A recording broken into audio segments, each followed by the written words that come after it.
Salam olsun izləyən hər kəsə. Bir məsələni qeyd etmək istəyirəm. Bəzən sual verirlər ki, müştəri əvvəlcədən nə bilsin ki, usta hansı səviyyədə iş görür. Ustanın işlətdiyi instrumentdən, yəni iş belə deyim, tempindən təqribən bilinir ki, bu usta nə cür iş görəcək. Baxın, belə bir vedrada aboy kireyi qatıb işlədən ustanın işi bu formada olacaqdır.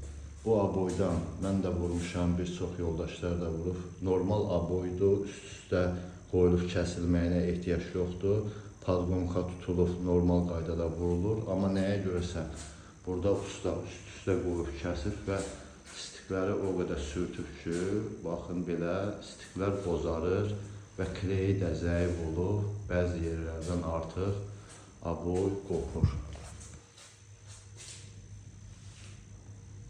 Onu deyə bilərəm ki, söhbət burada hansısa ustanın işini pisləməkdən getmir.